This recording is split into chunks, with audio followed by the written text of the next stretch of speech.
नमस्कार दोस्तों, मैं हूं एस्ट्रोलॉजर मीनाक्षी और आज के इस वीडियो में बहुत बहुत स्वागत करती हूं आप सभी धनु राशि वाले जातकों का। दोस्तों, मई का महीना बहुत ही महत्वपूर्ण रहने वाला है गोचरों के लिहाज से।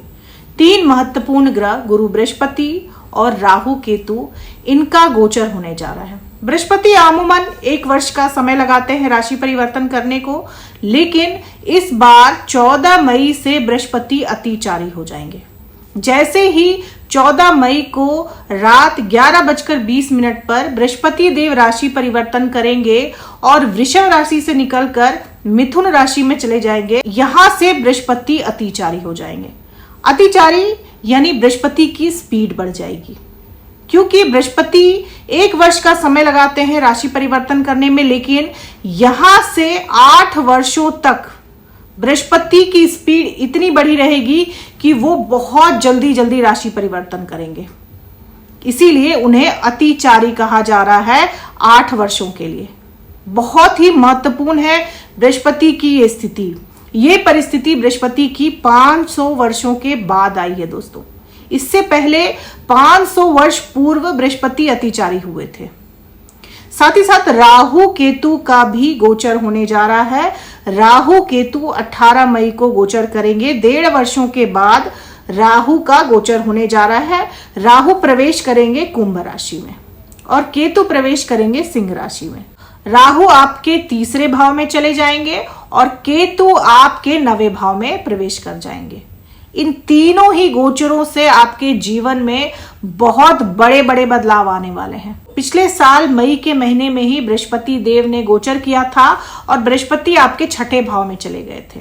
बृहस्पति के 6ठे भाव में जाने से, यानी आपके राशि स्वामी के ही 6ठे भाव में जाने से आपके जीवन में समस्याएं जरूर बढ़ गई होंगी।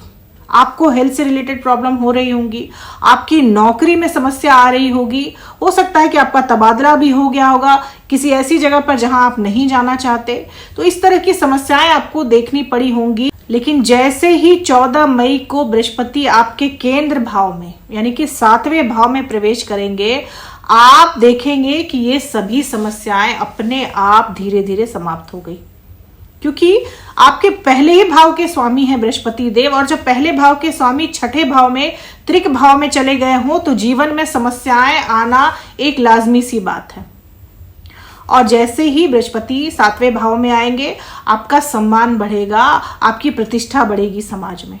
नौकरी में, व्यवसाय में जो समस्याएं आपके चल रही थी, व्यर्थ की भाग दौड़ चल रही थी, फिजूल के खर्चे चल रहे थे, खर्चे कंट्रोल से बाहर थे, इसके अलावा आपको हेल्थ से रिलेटेड भी जो परेशानियां आ रही थी वो भी दूर होंगी, क्योंकि बृहस्पति पहले भाव के स्वामी हैं। आपकी सेहत में सुधार आएगा। आपको सेहत से संबंधित जो भी समस्याएं अभी तक चल रही हैं उन सभी में सुधार आएगा जैसे ही बृहस्पति आपके 7वें भाव में आएंगे। दाम्पत्य जीवन के लिए भी बृहस्पति का ये गोचर बहुत महत्वपूर्ण रहने वाला है।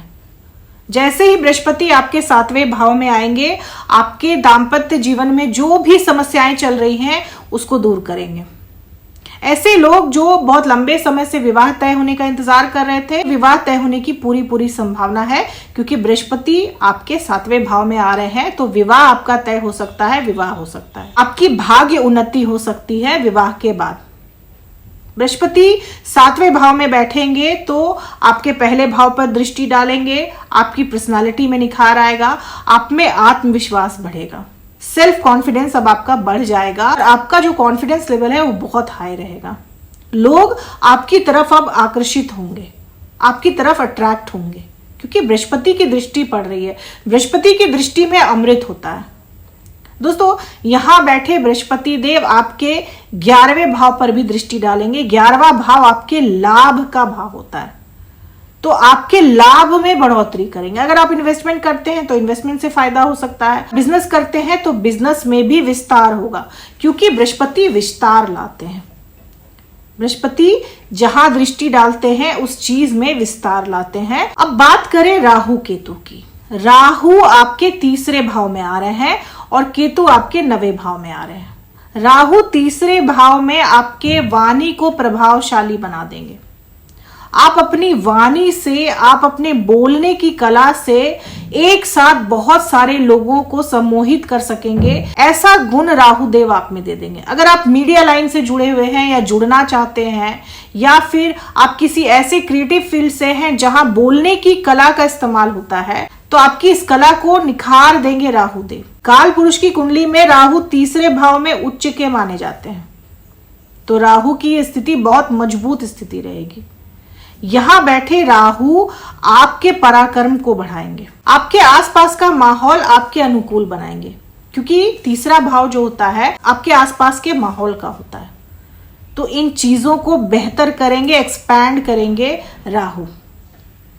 राहु तीसरे भाव में आएंगे तो आपके छोटे भाई बहनों से आपको लाभ मिल सकता है। अब बात करें केतु की, केतु आपके 9वें भाव में आएंगे।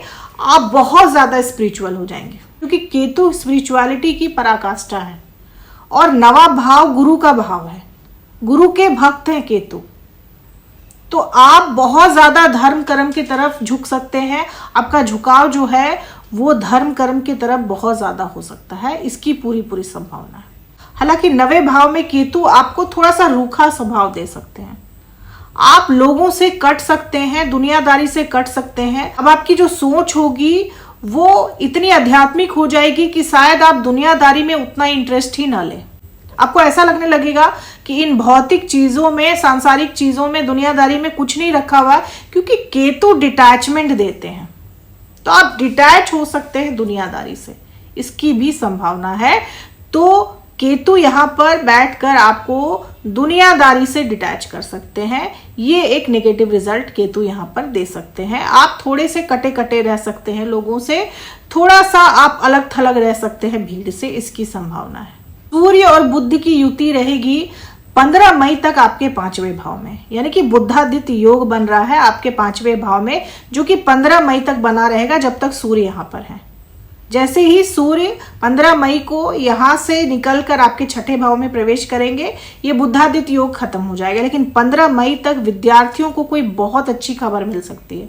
अगर आप रिजल्ट का वेट कर रहे हैं, आपने किसी तरह की परीक्षा दी है, तो आपका रिजल्ट आपको चौंका सकता है, आपको खुश कर सकता है, इसकी संभावना है। विद्यार्थियों के लिए बहुत ही अच्छा समय है। प्रेमी जोड़ों के लिए भी 15 मई तक का समय बहुत अच्छा है। 15 मई के बाद का भी समय आप लोगों के लिए अच्छा है। प्रेमी जोड़ों के लिए ये महीना वरदान से कम नहीं है। आप अभी तक जितने परेशान चल रहे थे, आपकी लाइफ में जो बहुत उलझने थी, बहुत सारे डिस्प्यूट, बहुत सारे झगड़े मसले चल रहे थे, वो सभी 7 मई के बाद खत्म हो सकते हैं। तो प्रेमी जोड़ों के लिए भी मई का महीना अच्छा रहने वाला है। दोस्तों, अब सतर्क आपको कहाँ रहना है। मंगल आपके 12वें भाव के कारक हैं और आपके अष्टम भाव में नीच के होकर बैठे हुए हैं। काल पुरुष की कुंडली में अष्टम भाव के कारक मंगल देव ही हैं, लेकिन क्योंकि नीच के हैं तो आपको चोट वगैरह लग सकती है, छोटा मोटा एक्सीडेंट वगैरह हो सकता है आपका। तो इस बात का आपको ध्यान रखना है। आपको किसी भी ऊंचाई वाली जगह से बचकर रहना है, आग वगैरह से बचकर रहना है, वाहन बहुत तेज नहीं चलाना है, क्योंकि मंगल जो है वो इन सभी चीजों में परेशानी दे सकते हैं।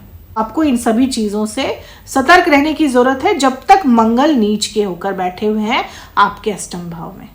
दोस्तों, दूसरी वो चीज जिसमें आपको सतर्क रहने की जरूरत है वो ये कि शनि आपके 4थे भाव में है, और शनि जब 4थे भाव में होते हैं तो माता पिता की सेहत पर इसका बुरा असर पड़ता है। आपके माता पिता की सेहत खराब रह सकती है, क्योंकि 4था भाव जो होता है वो माता पिता का होता है। माता की सेहत खासकर आपकी खराब रह सकती है, या फिर माता से आपकी अनबन हो सकती है, किसी बात को लेकर डिस्प्यूट रह सकता है, मनमुटाव रह सकता है माता से। तो इस बात का आपको ध्यान रखना है। उपाय की बात की जाए तो उपाय के तौर पर आप मंगल का उपाय जरूर करें। मंगलवार के दिन आप हनुमान चालीसा का पाठ करें। मंगलवार के दिन हनुमान मंदिर में जाकर आप वहां पर गरीबों में लड्डू बांटें। इससे भी आपके मंगल जो है वो खराब परिणाम आपको नहीं देंगे, मंगल के अच्छे परिणाम मिलेंगे। ये उपाय आपको तब तक करना है जब तक मंगल नीच के रहते हैं। उसके बाद आप चाहें तो ये उपाय बंद कर सकते हैं। तो दोस्तों, ये थी मेरी एनालिसिस धनु राशि वाले लोगों के लिए मई के महीने की। उम्मीद करती हूँ कि वीडियो से आप लोगों को काफी हेल्प मिली होगी। अगर वीडियो से हेल्प मिली हो तो चैनल को सब्सक्राइब करें, लाइक करें, शेयर करें, कमेंट करें और बेल आइकन जरूर दबा दें दोस्तों। तब तक के लिए जय माता दी, जय श्री राम।